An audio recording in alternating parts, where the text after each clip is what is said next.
வணக்கம். இப்போ நம்ம இந்த வீடியோவில் என்ன பார்க்க போகிறோன்னா 8ஆம் வகுப்பு தமிழ் பாடத்தில் இயல் 5ல் கொங்கு நாட்டு வணிகங்கிற ஒரு நிலை கொடுத்துருக்காங்க. இப்போ நம்ம எதற்கான ஆன்சர்ஸ் பார்க்கலாம். ஃபஸ்ட்டு பாருங்கள், சேரர்களின் தலைநகரம். ஆன்சர் வஞ்சி. அடுத்து இரண்டாவது, பழங்காலத்தில் விலையை கணக்கிட அடிப்படையாக அமைந்தது. ஆன்சர் நெல். அடுத்து மூன்றாவது, வீட்டு உபயோகப் பொருட்கள் தயாரிக்கும் தொழிற்சாலைகள் நிறைந்த மாவட்டம். ஆன்சர் கோயம்புத்தூர். வஞ்சி, நெல், கோயம்புத்தூர். அடுத்து கொள்ளிடங்களை நிரப்புக. மாங்கனி நகரம் என்று அழைக்கப்படும் நகரம். ஆன்சர் சேலம்.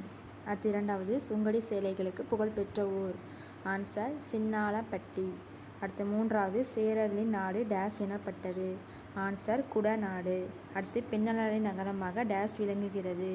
ஆன்சர் திருப்பூர். அடுத்து பொறுத்துக்க கொடுத்துருக்காங்க. கிழக்கு அப்படின்னா மதிக்கரை, மேற்குனா வெள்ளிமலை, வடக்குனா பெரும்பாலை, தெற்குனா பழனிமலை.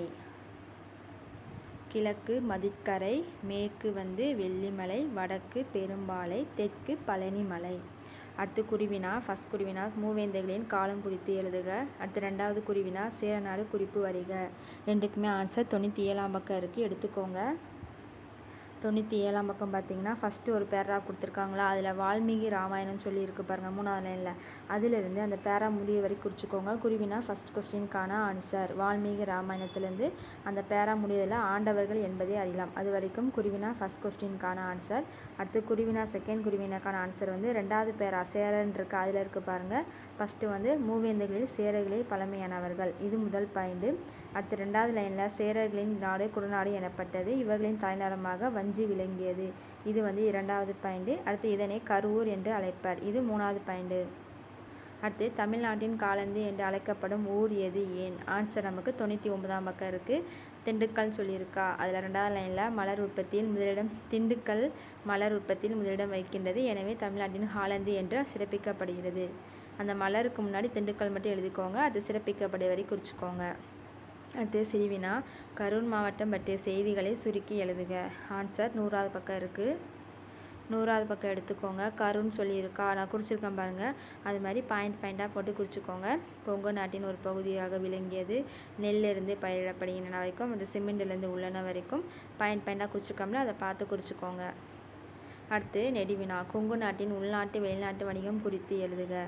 ஆன்சர் நமக்கு 98ஆம் பக்கம் இருக்குது, 98ஆம் பக்கம் எடுத்துக்கோங்க.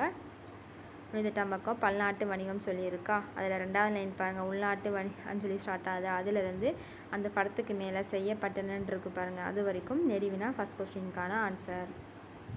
அடுத்து நமக்கு சிந்தனை வினா கொடுத்துருக்காங்க. நாட்டு மக்களின் நாகரிக நல்வாழ்வுக்கு வணிகம் தவிர வேறு எவையெல்லாம் உதவும் என்று நீங்கள் கருதுகிறீர்கள்? இதுக்கான ஆன்சர் இதை பார்த்து அப்படியே உங்கள் நோட்டில் எழுதி வச்சுக்கோங்க. அவ்வளோதான். இப்போ கொங்கு நாட்டு வணிகங்கிற பாடத்துக்கு ஆன்சர்ஸ் பார்த்துட்டு நம்ம சேனலை சப்ஸ்கிரைப் பண்ணிக்கோங்க, அப்படி உங்கள் ஃப்ரெண்ட்ஸ்க்கு ஷேர் பண்ணிக்கோங்க. வீடியோ பிடிச்சிச்சுன்னா வீடியோக்கு லைக் போட்டுருங்க. தேங்க்யூ.